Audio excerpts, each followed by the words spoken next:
106.1 Jeronimo The Real Son of Jogja. Halo Kanca Muda, apa kabar? Ketemu lagi di Sidilan Sibakul Jajah Deso Milangkori. Kita keliling-keliling. Yang pasti acara ini dipersembahkan oleh Dinas Koperasi Daerah Istimewa Yogyakarta dan didukung sepenuhnya oleh Dana Keistimewaan Daerah Istimewa Yogyakarta Kanca Muda. Dan hari ini kita jalan-jalan ke Taman Senja Ngelo di Pungkuran Kanoman, Kelurahan Pleret Kanca Muda Jogja, Kapanewon Pleret. Kamu bisa main di sini. Kita sekarang suasananya ada di pinggir sungai gitu Kanca Muda. Jadi Taman Senja ini asik banget kalau sore, banyak tempat buat nongkrong, terus kamu bisa merasakan suasana di pinggir sungai gitu, dan dengan makanan-makanan yang luar biasa. Asik pokoknya buat nongkrong, kamu bisa langsung ke sini gitu Kanca Muda. Dan hari ini Awan Narendra nggak sendiri. Awan Narendra ditemenin sama dua orang yang luar biasa. Ada dari Dinas Pariwisata dan dari Dinas Kebudayaan Daerah Istimewa Yogyakarta. Pagi hari ini Awan udah bersama dengan Kepala Bidang Destinasi Wisata Dinas Pariwisata, ada Bapak Kurniawan SE. Selamat sore Pak. Selamat sore. Selamat sore. Terima kasih Pak sudah menyempatkan waktunya. Sama-sama. Ini saya enaknya panggil Mas Wawan aja Mas atau aja. Mas aja, Mas Wawan gitu ya. Karena masih muda gitu kan, Kanca Muda Jogja ya. Dan dari Dinas Budaya ini ada Kepala Bidang Pemeliharaan dan Pengembangan Sejarah Bahasa Sastra dan Permusiuman. Nah, ini ada Pak Mas Tri Agus Nugroho Esos. Mas Agus, apa kabar? Sugeng apa lagi? Sugeng sore. Wah, ngantos lali nopo niki? Lali hari ini. Nggih, sugeng sonten Mas. Matur nuwun. Ya, terima kasih Pak. Ini kita tayang setiap jam 3 sampai jam 4 sore gitu Kanca Muda Jogja di Sidilan Sibakul Jajah Deso Milangkori. Dan hari ini ada yang spesial. Kenapa? Karena kita ada di sebuah acara yang namanya adalah Gebyar Pleret. Nah, kita barengan sama yang penanggung jawab nih, yang empunya kegiatan nih. Mas Agus, Gebyar Pleret ini sebenarnya latar belakangnya gimana sih Mas Agus? Awal muasalnya akhirnya muncul Gebyar Pleret nih. Oke, jadi selamat sore Kanca Muda. Jadi Gebyar Pleret itu merupakan rangkaian promosi sebenarnya untuk memberikan edukasi promosi terkait dengan pleret. Nah, kenapa kok pleret itu harus kita gebyarkan gitu? Karena di pleret ini punya potensi yang cukup besar. Mulai dari potensi kesejarahan, karena di sini dulu adalah peninggalan Keraton Mataram Islam. Betul.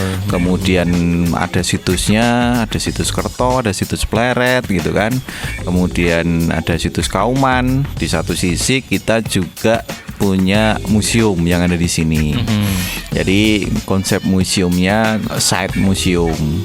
Artinya museumnya itu tidak hanya terbatas pada ansih gedung museumnya saja, tetapi juga termasuk ke situs-situs gitu. Karena banyak situs di sini. Karena banyak situs di sini.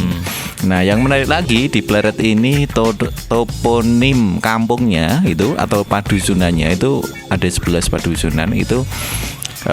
Toponimnya sudah masih sama seperti toponim sejak dahulu kala. Oh gitu ya Pak? Iya, jadi Kauman, kemudian Kerto, itu nama-nama yang dulu sampai sekarang dipergunakan untuk menandai daerah tersebut. Oke. Ya, jadi itu menjadi sebuah keunikan tersendiri gitu. Di samping ada beberapa situs-situsnya, kemudian ada makanan-makanan khas lokal sini, kemudian sejarahnya yang besar gitu kan. Nah, itu kemudian kita punya kewajiban untuk menyebarluaskan informasi di sini, mempromosikan gitu. Jadi Gebyar Pleret sebenarnya dipakai untuk itu. Oke, itu jadi latar belakangnya ya. Karena ternyata Pleret itu punya sejarah yang menarik untuk dikulik dan disebarkan luaskan gitu ya Pak. Betul. Dan kalau dari Dinas Pariwisata sendiri melihat potensi Pleret ini seperti apa sih Mas Wawan? Baik ya, mungkin ini biar Kanca Muda juga tahu.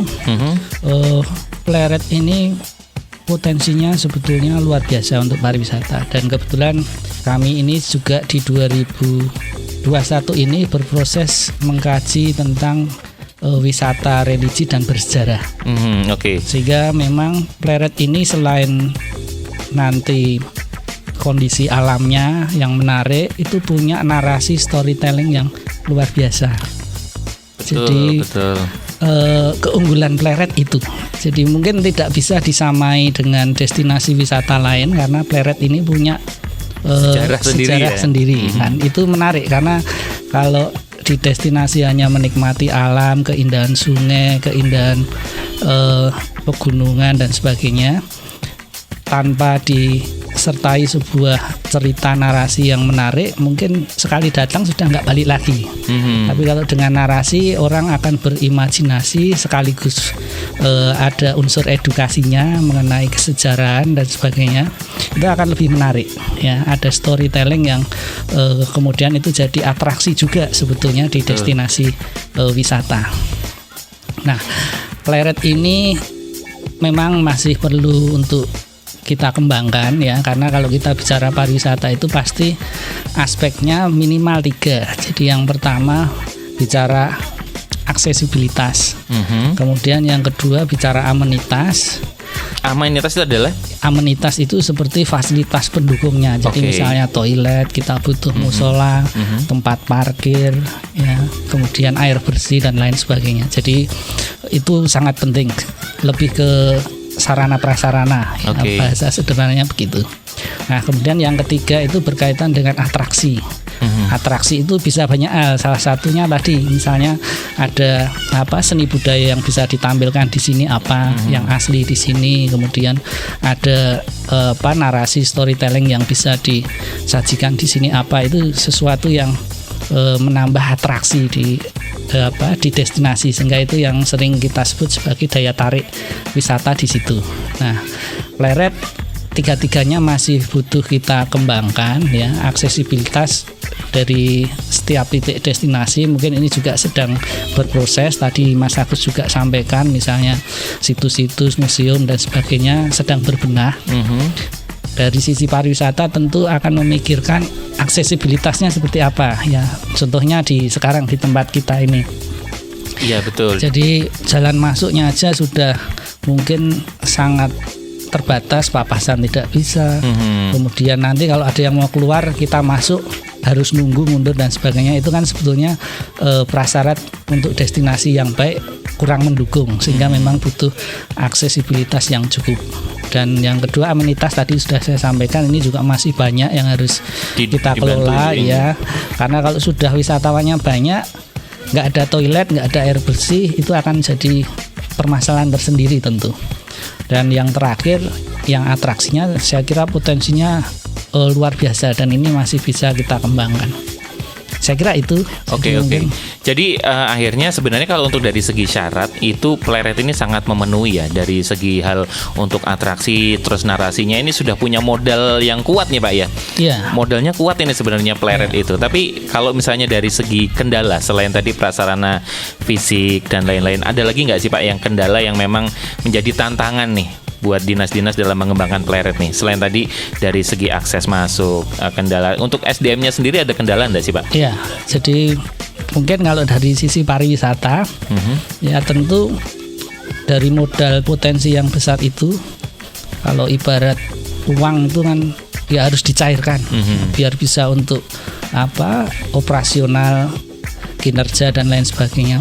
Nah, modal utama kalau dari sisi pariwisata kita butuh pengembangan kapasitas SDM-nya, karena pengembangan pariwisata yang berbasis komunitas itu butuh semacam Pok Darwis yang memang aktif ya. Kalau tidak aktif, jadi kesadaran masyarakatnya harus ditumbuhkan ya, jadi tantangan yang paling besarnya di situ sebetulnya. Kalau dari masyarakat sendiri semangat dan gregetnya tidak begitu besar ya, kita akan kesulitan juga ya. Walaupun dibantu, didampingi, tapi dari masyarakat sendiri tidak punya semangat yang begitu kuat, tidak punya greget ya, kita akan kesulitan, pasti begitu.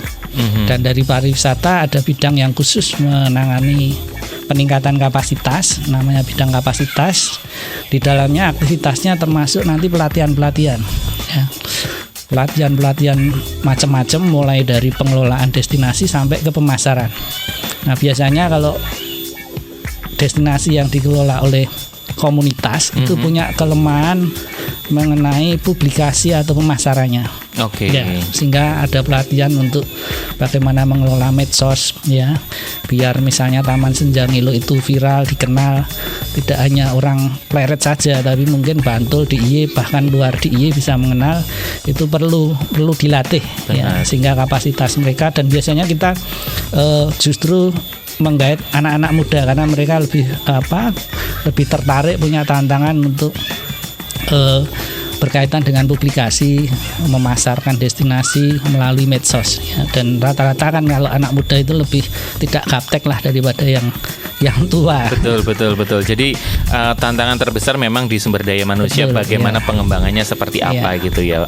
Menerima tamu seperti apa, sabta pesonanya seperti apa, itu menjadi hal yang memang. Tapi dari Dinas Pariwisata support penuh ini Pak ya? Iya, harus support ya. Dan kalau misalnya tadi dari Dinas Pariwisata melihat bahwasanya butuh kesadaran nih dari masyarakat gitu. Kalau melihat dari segi sejarah nih Mas Agus, masyarakat Pleret sendiri sudah menyadari belum sih potensinya? Oh, ternyata di tempatku tuh punya potensi sejarah yang bagus loh. Ternyata potensi ini bisa dikembangkan. Itu sudah memahami itu belum Mas Agus?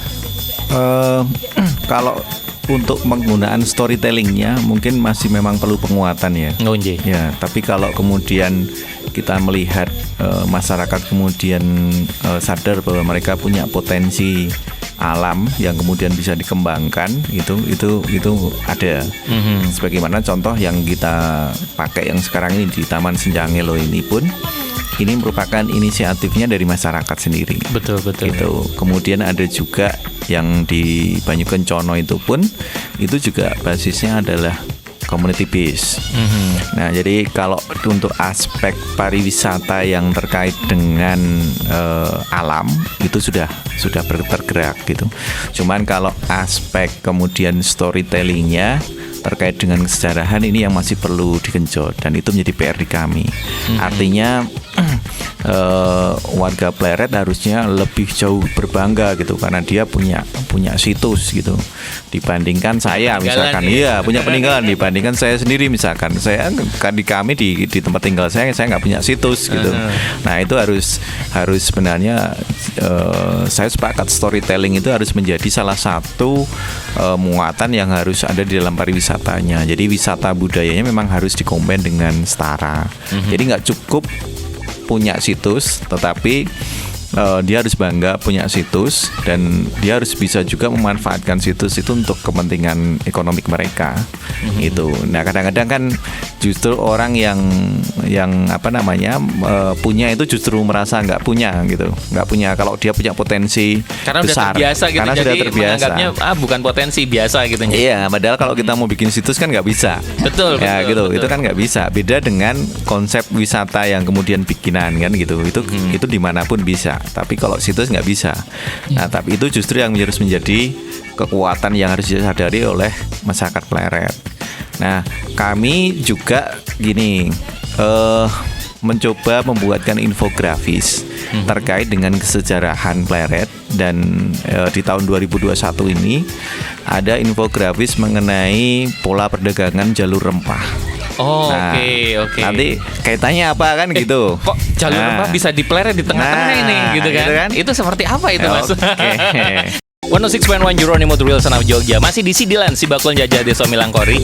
Persembahan dari Dinas Koperasi dan UKM Daerah Istimewa Yogyakarta dan didukung oleh Dana Keistimewaan Yogyakarta Kanca Muda Jogja ya. Masih di Taman Senja Ngelo, Pungkuran Kanoman, Kelurahan Pleret, Kanca Muda. Kita masih barengan sama Mas Agus dan Mas Wawan ngomongin soal potensi yang ada di Pleret ini. Tadi Mas Agus sempat cerita bahwasanya ternyata ada jalur rempah yang sempat juga jadi bagian sejarah di Pleret ini. Kok bisa Mas? Padahal kan biasanya jalur rempah itu ada di pinggiran pantai dan lain-lain, itu bisa sampai sini gitu. Ya. Jadi saya cerita dulu arah gedenya ya. Jadi di kami itu juga saat ini sedang mendorong untuk mulai banyak mengidentifikasi terkait dengan storytelling, terkait dengan folklore. Itu kemudian kegunaannya apa? Jadi kami mulai untuk mengumpulkan berbagai macam referensi kesejarahan. Oke. Yang baik yang bersifat formal maupun yang bersifat diperbincangkan atau folklore tadi itu. Karena itu akan menjadi sebuah konten sejarah yang baik. Kalau kita punya, kadang-kadang kan kita sejarah itu kan ya yang paling valid itu kan langsung dari sumbernya. Betul. Kalau tidak punya sumber, referensi gitu. Nah, sedangkan kadang-kadang kita nggak punya dua-duanya. Yang ada hanyalah folklore, cerita rakyat. Ya sudah, folklore itu kemudian kami coba untuk kita dokumentasikan. Nah, ini nanti akan sumbut, kalau bahasa kekiniannya mungkin tiktokan dengan teman-teman di pariwisata. Jadi kalau teman-teman pariwisata itu akan mengembangkan objek atau destinasi wisatanya untuk Mas Wawan ini, bisa ngambil nanti hasil produk-produk folklore yang akan kami desainkan gitu, misalkan seperti itu. Nah, gini, kemudian terkait dengan kenapa tadi saya bilang bahwa kadang-kadang yang punya sendiri itu nggak tahu potensinya besar. Betul. Karena memang tidak ada referensi yang kemudian bisa mereka pelajarin. Jadi mereka tahu kalau di Pleret ada situs gitu. Situs apa, terus ngapain, terus dulu itu seperti apa, gedenya seperti apa. Itu mungkin referensi itu yang tidak ada atau kurang gitu, atau ekosistemnya yang nggak ada.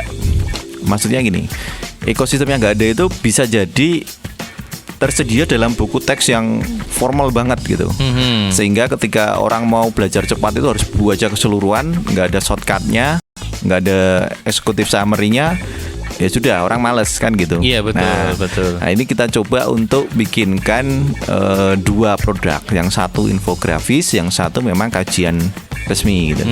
Nah, kaitannya apa gitu, jalur rempah dengan Pleret gitu kan. Ini biar semakin Mas Awan biar semakin penasaran tuh, tak undur-undur aja gitu kan. Jadi gini sebenarnya. Pariwisata aja belum tahu. Gitu. Tapi ini jadi narasi yang bagus nih Pak untuk pariwisata nih. Jadi nasional pun berpikir bahwa jalur rempah itu harus berkaitan dengan pola perdagangan rempah. Betul. Ini. Ketika jenengan seorang pebisnis gitu, apakah hanya akan memperdagangkan satu komoditas? Oh ya, enggak pastinya. Ya menguntungkan pastinya. Nah, itu logika itu kan sebenarnya logika ekonomi yang jauh ketika orang melakukan perdagangan. Betul. Nah, logikanya orang yang berdagang rempah itu tidak hanya berdagang rempah ansih, pasti dia akan berdagang yang lain. Karena dia nggak mungkin membiayai operational cost-nya hanya untuk membawa rempah. Betul. Dia nggak mungkin bawa kapal kosong datang ke sini ngambil rempah kemudian pergi. Itu kan rugi. Nah, sewaktu itu Nusantara itu kan juga pola perdagangan atau lalu lintasnya tidak semudah yang sekarang. Gitu. Kemudian perahu-perahu itu tidak mudah dengan merapat ke pantai-pantai gitu. Benar. Nah, di situ pasti ada perdagangan yang lainnya. Karena untuk menutup operational cost yang lain. Jadi kalau sekarang inilah truk bawa buah gitu kan, nanti pulangnya bawa kerupuk atau apa kan gitu. Itu pasti logika itu sudah dipahami sejak dahulu kala. Nah, hebatnya apa? Hebatnya adalah bahwa Mataram Islam gitu, zaman Sultan Agung, Amangkurat I, Amangkurat II, itu adalah pengelola dari pelabuhan di Jepara, di Tegal, yang itu merupakan pelabuhan-pelabuhan untuk bersinggah sebelum mereka melakukan perdagangan ke Ternate dan Tegore. Itu, nah, artinya dia menguasai pelabuhan. Satu. Kemudian pedagang-pedagang ini ketika dia harus merapat itu kan kapalnya besar-besar tuh. Betul. Nggak mungkin merapat ke pantai yang kemudian masih dangkal. Nah, dia butuh perahu kecil-kecil. Nggak mungkin dong dia bawa perahu kecil dibawa ke kapalnya. Betul. Bukan kapal induk yang kayak sekarang kan dulu. Artinya apa? Dia harus bikin kapal nih. Bikin kapal itu ada di Rembang, ya kan, kebanyakan.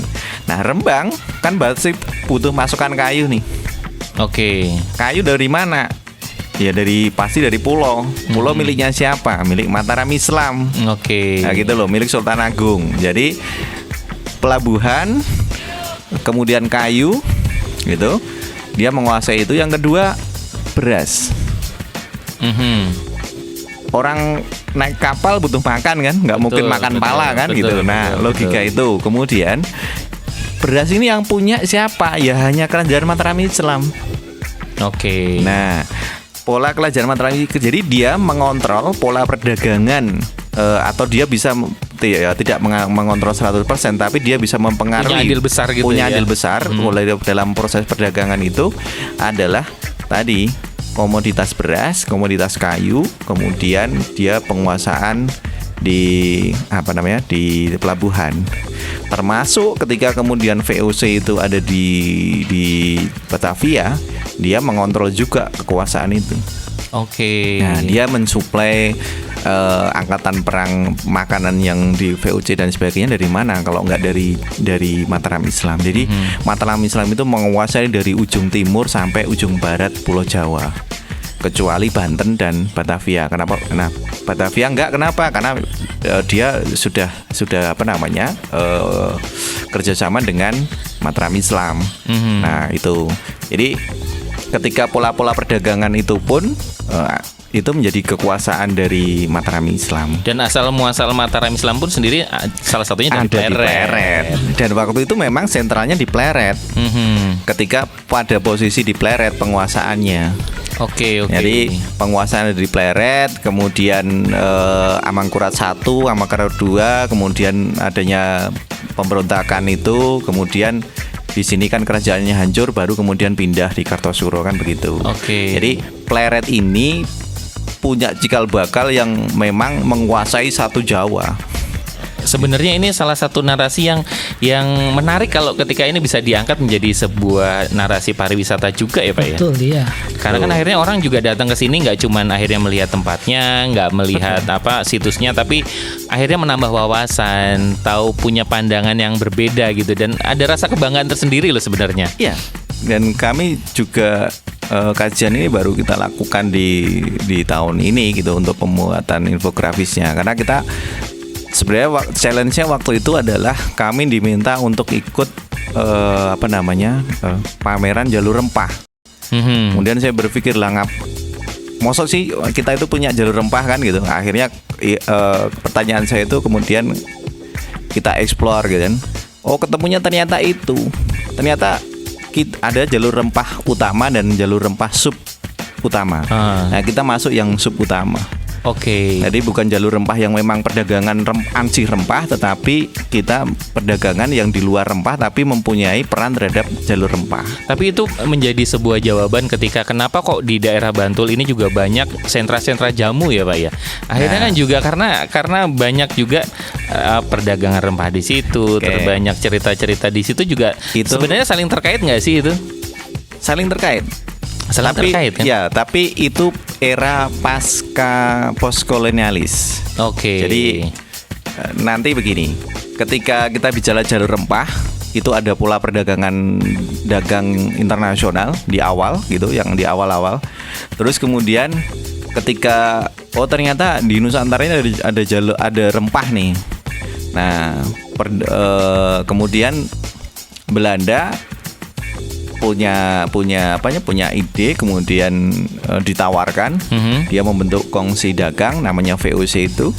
Nah, pasca VOC, nah selama perdagangan itu tadi yang saya bilang, orang Belanda itu tidak hanya komoditasnya yang diperdagangkan adalah rempah, dia juga membawa ada agamawan, ada membawa ilmuwan juga kan gitu, yang akhirnya kemudian banyak meneliti manfaatnya dan sebagainya itu.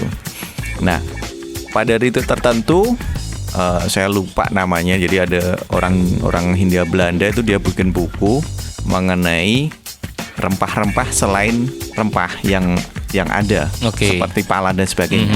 Rempah yang lain mulai dari khasiatnya dan sebagainya, pengobatan dan muncullah yang kemudian indigo, mulai perdagangan indigo, mulai kemudian memasuki jamu, mulai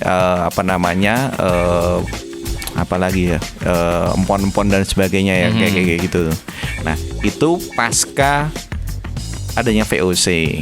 Oke. Ya, arahnya jadi punya track recordnya seperti itu. Masing-masing sebenarnya ini jadi sebuah narasi yang ketika dikembangkan ke wisata ini menjadi menarik nih. Betul. Kalau misalnya dari Dinas Pariwisata sendiri ada nggak sih Pak kebijakan akhirnya untuk mengangkat kembali nih narasi-narasi seperti ini, kemudian ada nggak kebijakan-kebijakan yang kemudian mengangkat, oke kan kita punya banyak sentra-sentra, kampung-kampung, kemudian situs-situs ini yang mensupport satu sama lain, ini ada nggak dari Dinas Pariwisata nih?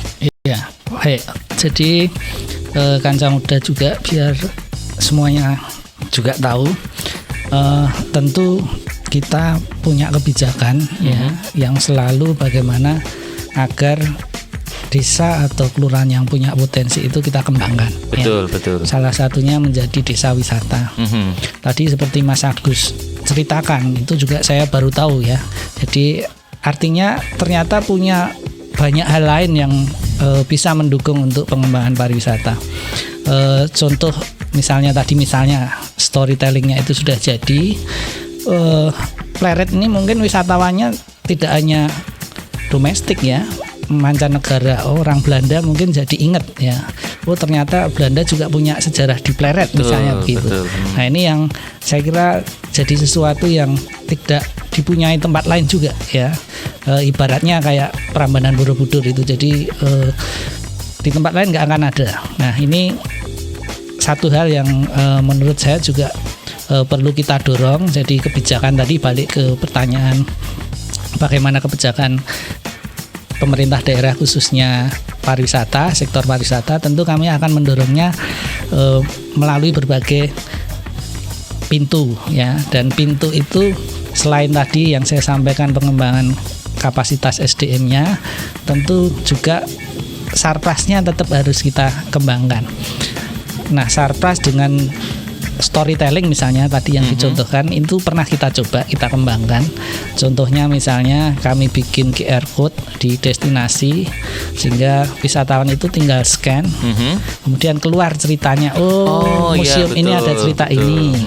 Kemudian misalnya di Tempuran ada cerita ini, di situs mana ada, tinggal mereka scan. Jadi kayak ketika kita masuk pakai Peduli Lindungi itu, tapi yang keluar nanti ceritanya nih, di sini nih dulu apa seperti apa gitu. Dan itu kami berharap nanti di setiap kelurahan yang punya sejarah seperti Pleret ini bisa dikembangkan semacam itu, sehingga itu lebih memudahkan ya. Jadi kita nggak perlu cari-cari referensi di Google sendiri, tapi begitu datang nanti mereka scan sambil santai melihat, sambil baca ya, gitu kan, ternyata menarik ya gitu kan. Ya betul. Jadi itu yang sedang kami kembangkan, sehingga kebijakannya sekali lagi kami selalu mendorong untuk desa itu selalu mengembangkan potensinya ya. Salah satunya melakukan identifikasi. Jadi masing-masing kelurahan itu sebetulnya punya karakteristik yang beda-beda untuk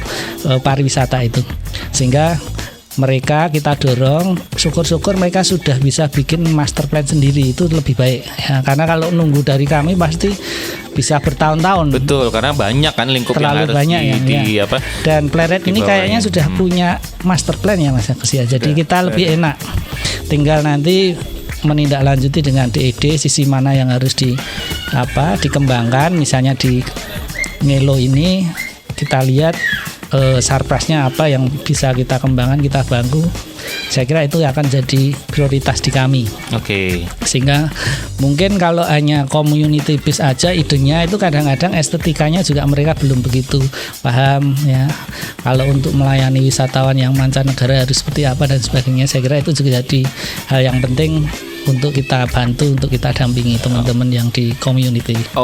Jadi itu jadi salah satu hal yang diperhatikan oleh Dinas Pariwisata nih Kanca Muda. Masih di Sidilan Sibakul Jajah Desa Milangkori yang dipersembahkan oleh Dinas Koperasi UKM DIY Kanca Muda dan didukung sepenuhnya oleh Dana Keistimewaan Yogyakarta. Dan tadi sempat ngebahas bahwasanya Dinas Pariwisata ini support penuh, bahkan mau dibuatkan QR code dan lain-lain gitu kan. Dan sebenarnya potensi-potensi yang ada di Yogyakarta itu banyak sekali, terutama di daerah Pleret gitu kan. Sempet dengar ada sebuah konsep Among Tani dagang layar gitu. Nah, sebenarnya ini kaitannya dengan perkembangan wisata di Pleret dan sejarahnya tadi ini seperti apa sih, Mas Wan? Ya, baik. Mungkin saya mulai dari cerita Among Tani Dalang Layar ya. Karena sebetulnya kalau kita bicara Among Tani Dalang Layar itu kan bicara mengenai perencanaan ke depan juga ya. Jadi yang kemarin itu jadi bagian dari perumusan visi DIY. Di jangka panjangnya kan kita sudah tetapkan jadi pusat pendidikan, pariwisata, dan budaya terkemuka. Nah tentu Among Tani Dalang Layar ini juga ada kaitannya dengan itu sebetulnya ya. Tadi sudah disampaikan cerita banyak mengenai Pleret oleh Mas Agus ya. Nah Among Tani Dalang Layar mungkin kalau untuk konteks kekinian bisa jadi tidak saklek dimaknai berkaitan dengan tani, berkaitan dengan maritim atau layar ya. Tapi lebih bagaimana ke depan ya DIY ini bisa mengelola daerahnya sendiri untuk dikembangkan menjadi daerah yang tidak hanya pada bertumbuh 1-2 sektor saja sebetulnya.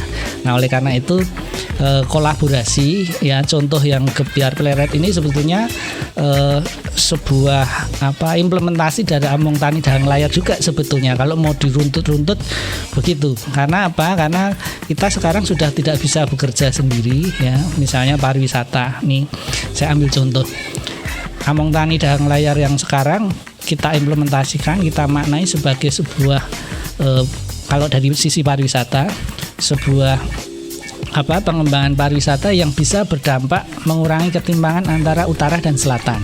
Oh, betul. Ya, karena utara itu kan lebih banyak ke pertaniannya, kemudian selatan tentu punya potensi maritim yang luar biasa karena panjang pantainya DIY itu cukup panjang dari Kulon Progo sampai ke Gunung Kidul ya, berbatasan dengan Jawa Timur, dan potensi pariwisatanya luar biasa.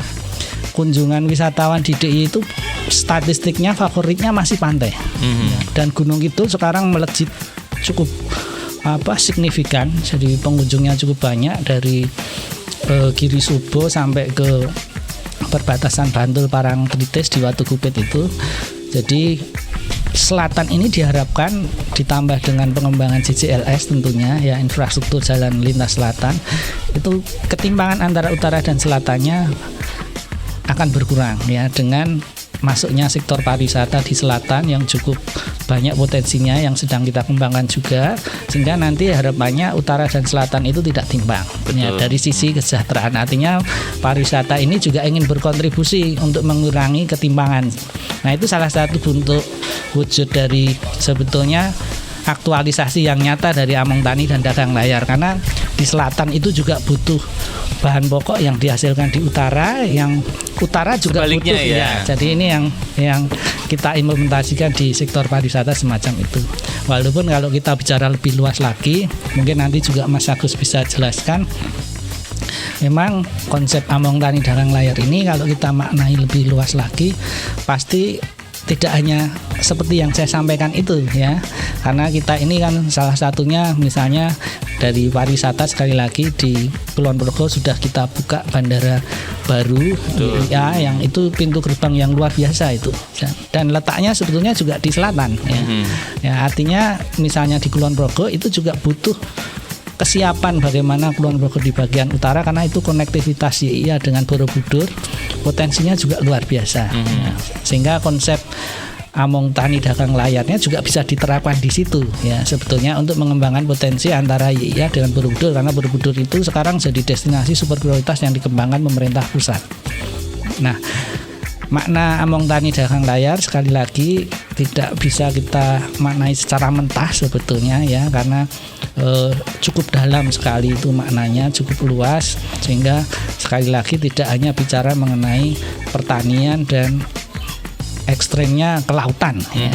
Jadi memang lebih luas, karena itu sebetulnya bicara kolaborasi juga antara utara dan selatan sebetulnya yang ingin kita kembangkan, sehingga harapannya sekali lagi kesejahteraan masyarakat DIY itu lebih merata ya. Kalau kita lihat kan selama ini utara relatif lebih maju, apalagi sebelum adanya JCLS yang juga didanai dari dana keistimewaan juga itu sebetulnya, sehingga memang luar biasa dampaknya pengembangan infrastruktur di selatan hubungannya dengan utara.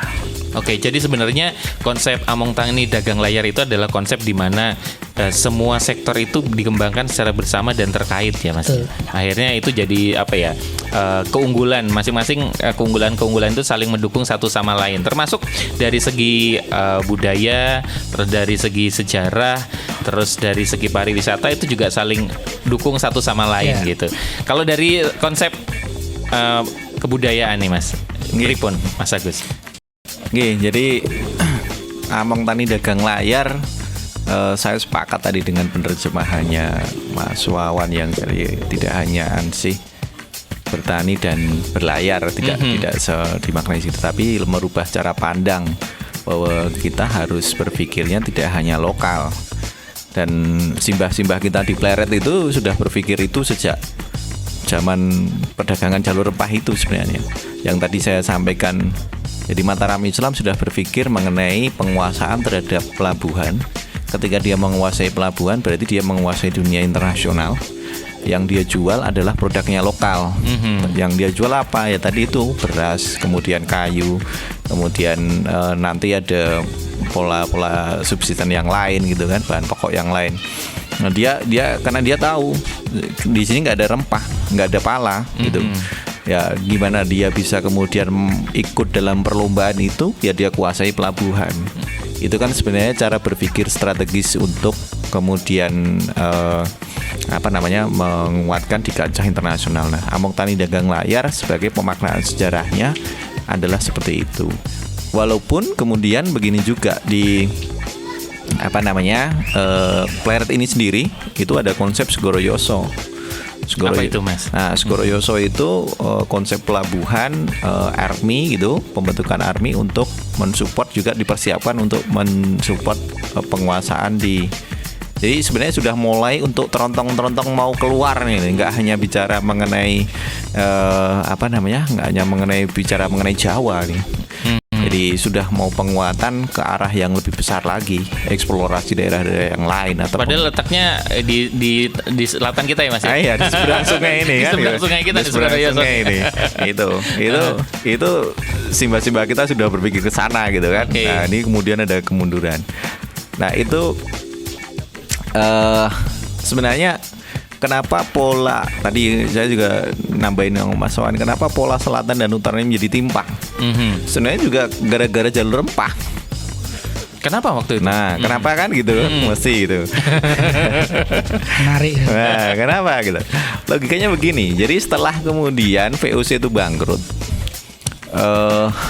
dimulailah kemudian polanya mulai. Jadi VOC itu masih kalau zaman dahulu food and catering gitu, mengumpulkan dan meramu aja dia.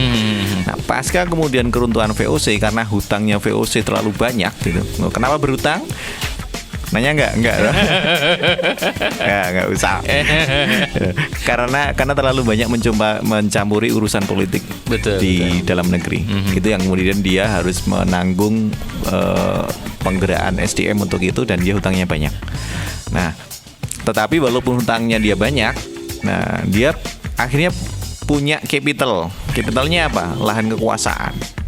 Nah, ketika lahan kekuasaan ini kemudian dia punya, akhirnya pemerintah Hindia Belanda dia berpikir gimana cara menutup utangmu VOC. Nah, caranya adalah kultur stelsel. Oke, karena memanfaatkan lahan tadi yang banyak tadi ya. Nah, akhirnya apa, disuruh tanam, akhirnya investasi kan gitu. Nah, pola-pola investasi kemudian yang membuat pola perdagangan jalur tadi itu. Kenapa nggak menggunakan jalur yang sudah dimiliki oleh Mataram Islam?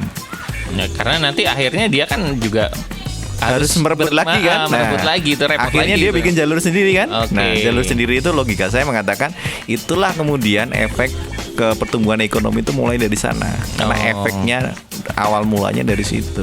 Akhirnya sebenarnya ya apa yang terjadi saat ini memang akumulasi dari apa yang terjadi dahulu gitu ya Mas ya.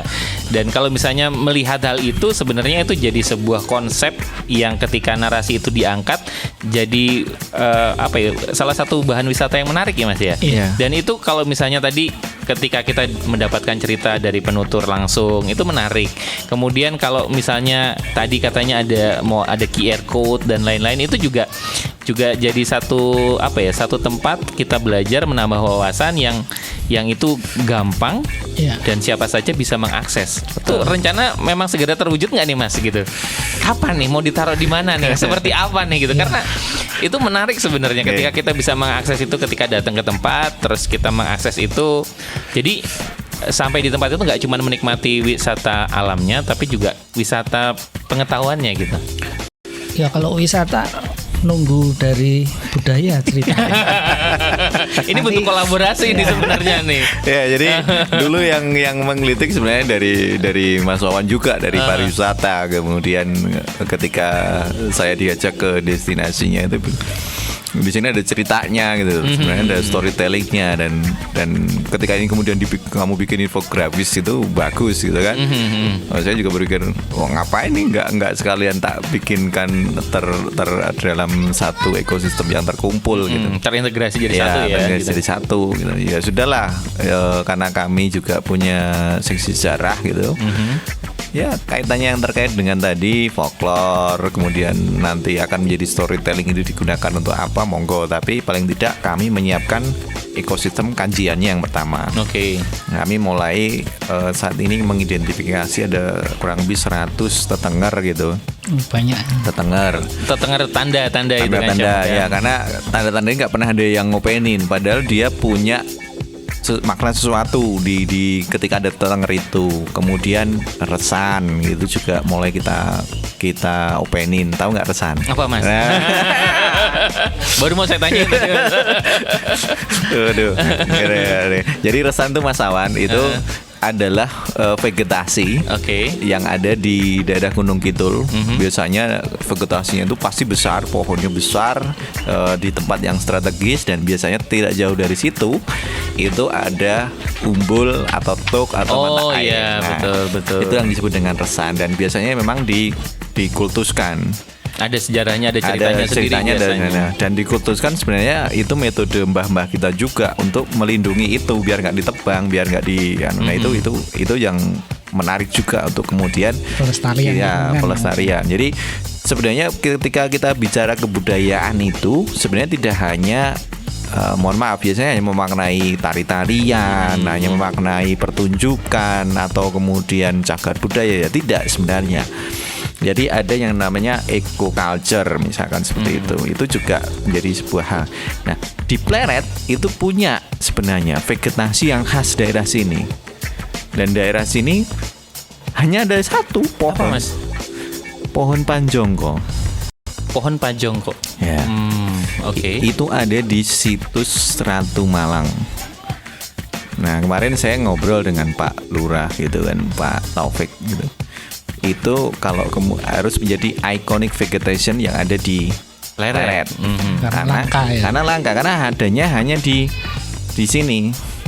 Dan hidupnya ada di sini, awal mulanya ada di sini, dan itu sebenarnya mudah untuk disemaikan. Dan saya sudah nyoba untuk menyemaikan itu. Dan berhasil. Sangat gampang kok ternyata. Nah, ketika itu menjadi ikonik, tadi support lagi ke pariwisata gitu. Nah, itu yang tadi sampai mana ya, malah ngomong icon pariwisata pohon QR tadi. Ya. QR larinya ke pohon. Oke, jadi kajiannya kita bikinkan, kemudian ada wadahnya, aplikasi itu nanti akan menampung jadi berbagai macam. Saya bekerja sama juga dengan kabupaten kota sampai ke desa nanti. Yang selama ini punya kajian-kajian, tolonglah gitu kan dikumpulkan menjadi satu. Biar pertama tidak tumpang tindih, yang kedua bisa kita manfaatkan. Manfaatkannya apa? Nanti akan lari minimal ke QR untuk menjadi deskripsi sebuah tempat itu apa. Yang kedua bisa kita bikinkan infografis. Betul. Itu akan lebih mengena dibandingkan hanya tergeletak atau tersimpan dalam bentuk buku. Lebih komunikatif. Nah, lebih komunikatif. Bisa mudah diakses banyak orang. Betul gitu. Cepat, gitu. Jadi harus belajarnya itu nggak harus buka Gampang dicerna. buku gitu toh, bisa sambil di wisata seperti ini di Taman Senja Ngelo, sambil dengerin infografisnya kita, nongki di pinggir sungai, makan gorengan kan, wah itu. Tambah pengetahuan. Tambah pengetahuan. Itu yang ingin kita kemas ke arah sana. Ya, tunggu tanggal mainnya. Mas. Oke, masih ditunggu tanggal mainnya, tapi ini udah ada kolaborasi nih Kanca Muda Oke. Jogja. Iya. Dari Dinas Pariwisata juga sudah punya programnya, dan ada intensif untuk desa-desa wisata juga ada Iya. program-program itu, pelatihan-pelatihan. Pokoknya ini sebagai bentuk apa Ada ya? hubnya juga loh, jangan kelewatan loh. Apa Mas? Hub Gerbang Pleret. Oh iya betul. Nanti kita bahas lagi Mas. Oke. Nanti di lain sesi Kanca Muda Jogja kita bakal bahas. Sesinya berapa ini? Terima kasih sekali lagi J. Mas Agus, terima kasih Mas J, Wawan sudah sama-sama. ngobrol banyak di Sidilan Sibakol Jajah Deso Milangkori yang di support penuh oleh Dana Keistimewaan Daerah Istimewa Yogyakarta Kanca Muda ya. Ketemu lagi di lain kesempatan. Awan Narendra pamit. Love Jogja and you and bye-bye.